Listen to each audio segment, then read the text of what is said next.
বিসমিল্লাহির রহমানির রহিম। আসসালামু আলাইকুম। আশরিফা কিচেন হোমে আপনাদের সবাইকে স্বাগত। আশা করি আপনারা অনেক ভালো আছেন, সুস্থ আছেন, আলহামদুলিল্লাহ। তো এখানে আমি আগে থেকে গাজরটাকে সিদ্ধ করে নিয়েছি। এই গাজর দিয়ে আজকে বিকালে একটা দুর্দান্ত নাস্তা বানিয়ে দেখাবো। ছোট থেকে বড় সকলেই খুবই পছন্দ করবে। আর একবার যে কেউ দেখলে অনেক সহজেই রেসিপিটা বানিয়ে নিতে পারবে। আর এখানে আমি একটা ভর্তা সানা নিয়েছি নোড়া, এটাকে দিয়ে গাজরটাকে ম্যাশ করে নেব। চাইলে আপনারা এটা ব্লেন্ডারও করে নিতে পারেন, মিক্সার জারে। তো আমি এই ভর্তার নোড়াটা দিয়েই করব। তো রিংস বানিয়ে দেখাবো গাজরের তো আপনারা অনেক রকমের রেসিপি খেয়েছেন। আজকে একটা সম্পূর্ণ একটা ভিন্ন স্বাদের রেসিপি আপনাদের সঙ্গে শেয়ার করব। বড় থেকে ছোট সকলে খুবই পছন্দ করবে। আর ভিডিওটা আপনারা শুরু থেকে শেষ অবধি দেখবেন, স্কিপ করবেন না।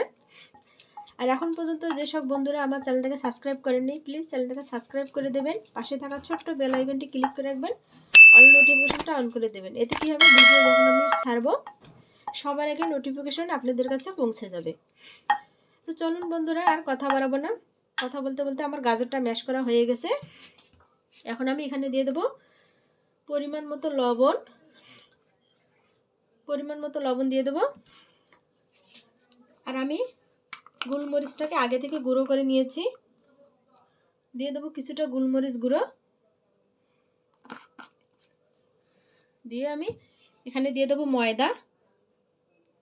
ময়দাটা পরিমাণ মতো দিবেন বন্ধুরা।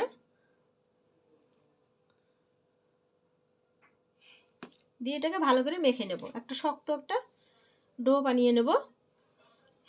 ছোট থেকে এই নাস্তাটা খেতে খুবই ভালো লাগবে। বানানো খুবই সহজ, খেতে অসম্ভব মজার। আর বানানো তো খুবই সহজ, একবার যে কেউ দেখলে অনেক সহজে বানিয়ে নিতে পারবে।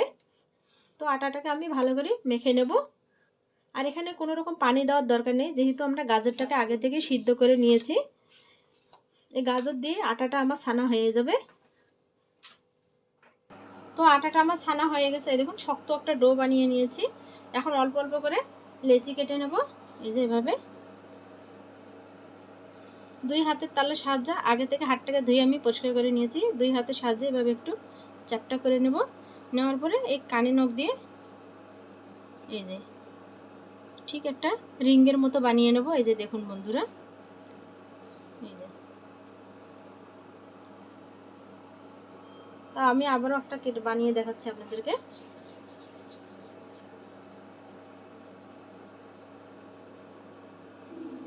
এই যে দিয়ে আবারও একটা কানে নখ দিয়ে, যে ঠিক একটা রিংয়ের মতো হবে। এই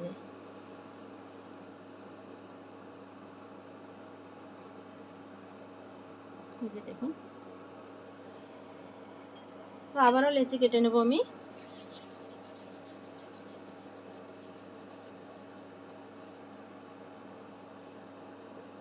দিয়ে আবারও একটা এভাবে রিংয়ের মতো বানিয়ে নেব।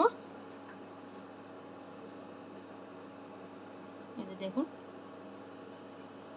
ঠিক যেমন ডোনারের মতো হবে, রিংয়ের মতো। এই যে, তো একইভাবে বাকি সবগুলো আমি বানিয়ে নেব। তো আমার সবগুলো দেখুন বানা হয়ে গেছে। এখন চুলার কাছে চলে যাব।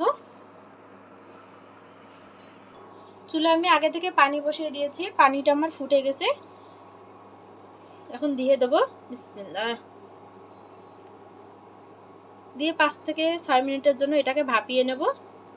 আর একটুখানি আমি লবণ আর একটু সাদা তেল দিয়েছি, অল্প একটুখানি, যাতে নিচে লেগে না যায়, যাতে একটার সঙ্গে একটা লেগে না যায়, সেই জন্য আমি একটু সাদা তেল দিয়েছি। এটা পুরো অপশনাল, চাইলে আপনারা নাও দিতে পারেন। তো আমি দুই রকমের বানিয়েছি, একটা ছোট একটা বড়। তো আপনারা একই সাইজের বানাতে পারেন।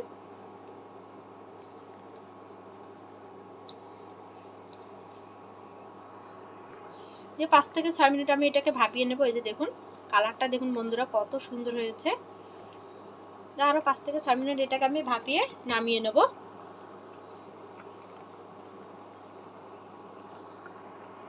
তো আমার এটা ভাপানো হয়ে গেছে। এই যে দেখুন, এটা ভাপানো হয়ে গেছে, নামিয়ে নেব। চুলে আমি আবারও কড়াইটা দিয়েছি, দিয়ে দেবো টমেটো সস,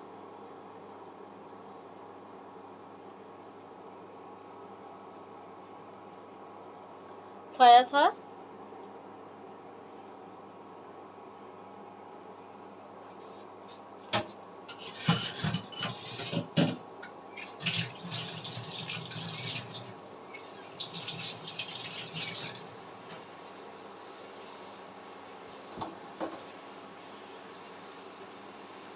3-4টা পেঁয়াজ কলি কুচি, সামান্য একটু ধনে পাতা কুচি,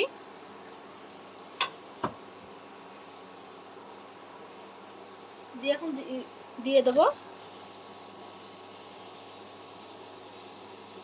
জিনিসটা দেখুন কত সুন্দর লাগছে দেখতে বন্ধুরা। এই পর্যায়ে জালটাকে একটু লোতে রাখতে হবে, দিয়ে একটু সামান্য নাড়াচাড়া করে এটাকে নামিয়ে নেব। একটু ধনে পাতা আর একটু পেঁয়াজ কলি দিয়েছি, দেখতে কালারটা ভালো লাগবে সেই জন্য। এটা পুরো অপশনাল, চাইলে আপনারা এটা নাও দিতে পারেন।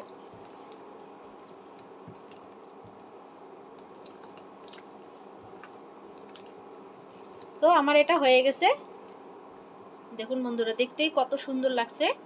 তো আমার এটা হয়ে গেছে, আমি নামিয়ে নেব। তো আমি আপনাদেরকে একটা খেয়ে দেখাচ্ছি। বিসমিল্লাহ। খুবই টেস্টি আছে বন্ধুরা।